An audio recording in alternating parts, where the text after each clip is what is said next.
Ben, we was talking about you was going to get a production line of fighters coming through once Danny turned over, and you have, mate, because at the end of last year you had two more lads make the pro debut in Jack Kilgannon and Joe Eco, and I think in another 2 weeks' time you got Jack Rafferty.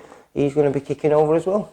Yeah, that's right. He's actually already signed pro. He's going to be fighting on 7th of October at the Bowlers.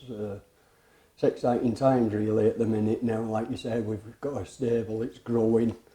All boxers that we've brought through ourselves. You know, Joe Eco had his first bout on the Oldham show, so did Jack Kilgannon. Both got good wins behind them. Good kickstart to the career really. And I mean, this is something that you've been speaking about a long time. It was something that you always planned on, but sometimes what you plan on doesn't always work out.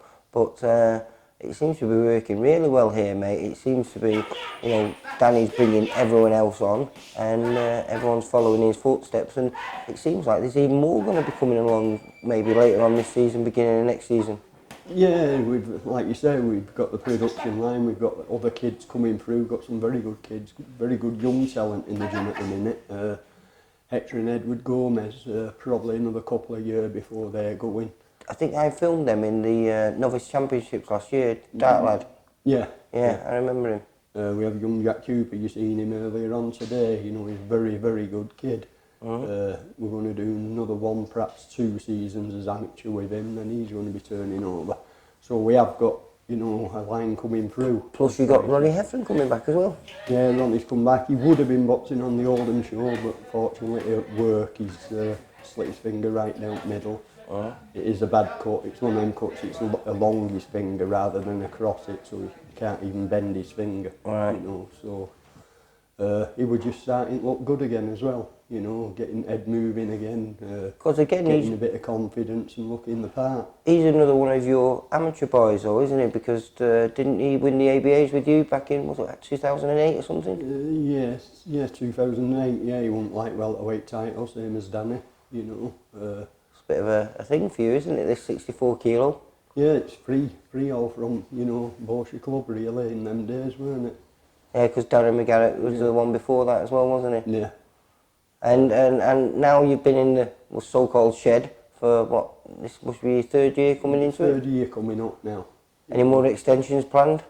We might have to, you know, we're getting asked, people are asking to come here all the time. We're not big enough really at the minute. I mean, my son's running a class now for kids, and you know, there's about 15 or 20 of them coming Tuesdays and Thursday nights. Just young lads, you know, but we're just trying to keep it. Obviously, you don't want to turn lads away, do you? You know? No, but I mean, this place does sort of like have a bit of a reputation for producing good fighters.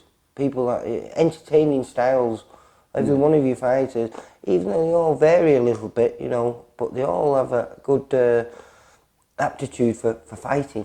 Yeah, probably stems from Borsha Gym. You know, it's the Borsha way. You know.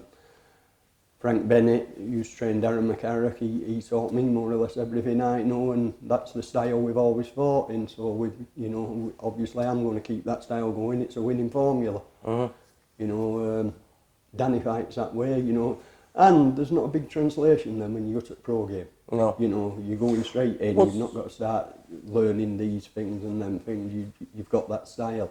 Yeah, but you know, you've been an amateur coach for what? Must be close to 30 years now. Yeah.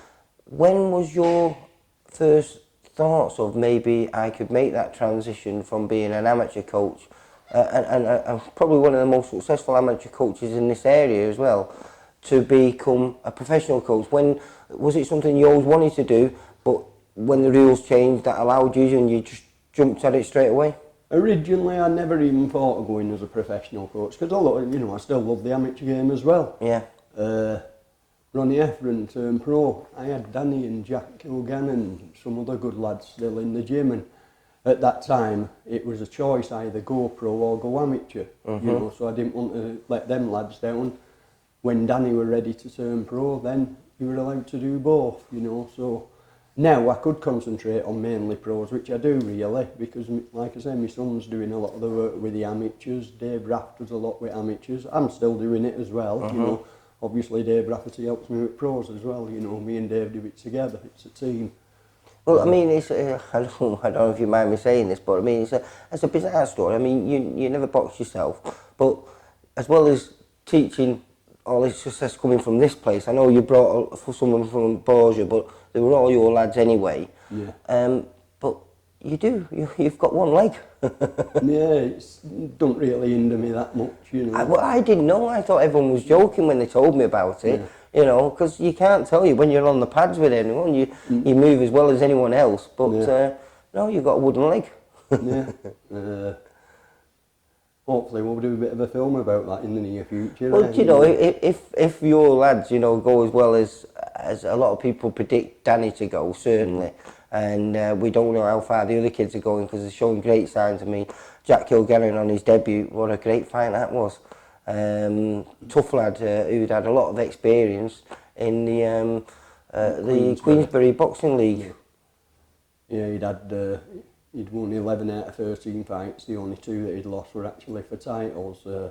Very, very tough opponent for your first fight. That's the sort of fighter really that you want after you've had 5 and won them all, you know. But and I think this goes to tell you that you must be doing something right here, because Jack Rafferty I've filmed a lot of times. He was at Northside and a few other different gyms, and always a tough lad, unbelievably tough.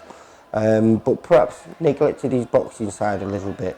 And last year you got into the ABA finals, semi-finals, wasn't it? Semis. He should have been to final. A bit of a bad decision for me, you know, and a lot of people on there thought it was, including England. When you say that, you know, sometimes you always think the coach is a little bit biased, but he was the only one in boxing news from out of all the semi-finalists that actually got a mention there. So I think that says something. The England coaches who were watching it, you know, they said we were very unfortunate not to get the result. It's one of them things, it happens in boxing, you know, it'll happen again next year in ABAs with somebody, you know, it's just one of them things. Jack now though, you know, he's learning box, he's using a jab, he actually has got one, we found it. He's using it now, you know, his head's moving, he's going to improve a hell of a lot more yet. But he's already made a big improvement on what he was doing, you know, so things are going right for him, everything's going in the right direction. I think he's going to be a very good kid because he's very heavy-handed, you know. Well, I mean, I've videoed him and Danny sparring one another, and they're absolute wars. Yeah, you wouldn't think they were mates, would you? No. But saying that, they all do move around with one another, and there's no sympathy with anyone, is there? You know what I mean? Oh, no. They get in this ring and, you know... All friendships are put aside, aren't they? That's competitiveness then. They're friends as soon as they step outside of it again. And they are good friends, I mean, because they've all grown up together. They go out together. I was going to say, so this is going to be a special occasion. And this at Oldham, I think, like you were saying before, I think Steve's going to try and get another show on in November. No, it was December, isn't it? I think. December.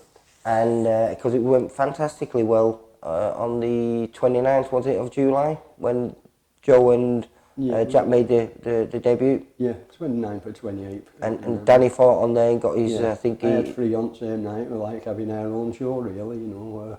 I didn't get to see any other bouts, though, because I'm warming everyone up and bandage, you know. But you can imagine if Ronnie comes on there as well on the scene, you know, his brother, is it his younger brother, Mark Efron?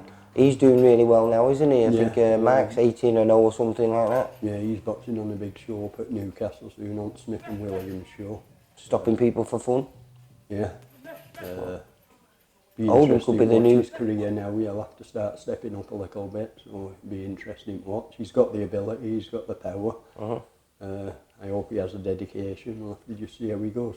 Well, like I say, you know, this he's small... with Ricky Hatton now, you know, so he's probably boosted fantastic place for him, life. And I think it might have even boosted Ricky Hatton a little boost, you know, to, you know, he seems to be in gym hell a lot more than he used to be, don't he? I think he's got quite a few good middleweights, super middleweights there. I think he's got 4 or 5 there now. And Jake Haig, another kid who was on the circuit when a lot of your lads were fighting, weren't they? Yeah, Jake Haig, his translation from amateurs to pros, I think it's brilliant. You know, he's really probably adapted one well, of the hasn't he? most improved fighters I've seen. You know, he's doing really well. He's looking like he's got the power punch as well.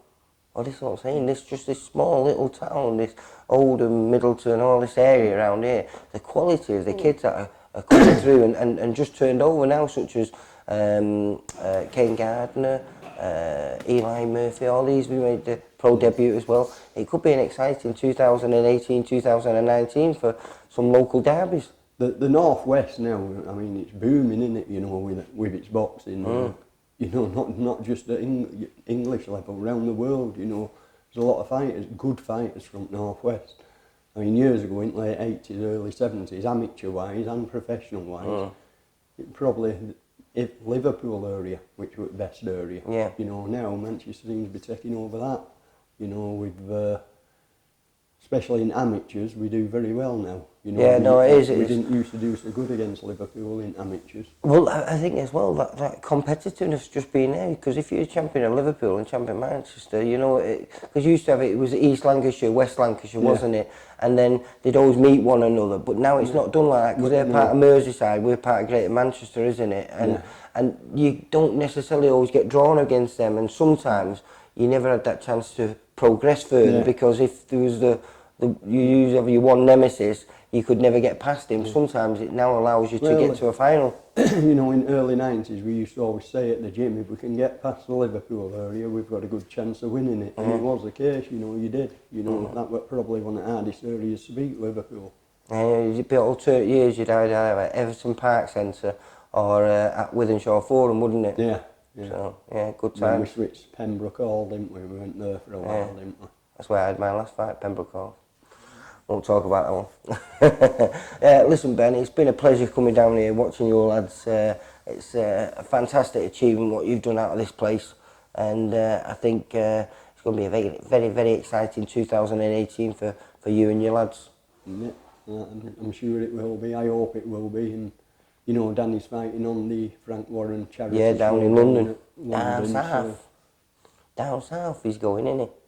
Pardon? Down south. Yeah. Only bad bits of travelling, isn't it? But yeah, hopefully it'll open him up to a wider audience. It's going to open doors for him, innit? You know, Frank's going to be there this time, hopefully, and you'll actually see him. I don't know if he's actually seen Danny fight at all yet. You know, I think, you know, also on the card. No, because I'm not sure if I can say about it because it's not been announced yet, so I'll have to save that for when I do the interview with the guy who's on it. But hopefully there's going to be another local lad going down there with you and stepping up and fighting another unbeaten kid. So watch out for this news. Right. All right. Ben, take care, mate. Right. See you Thanks very soon. much, Lee. My pleasure, mate.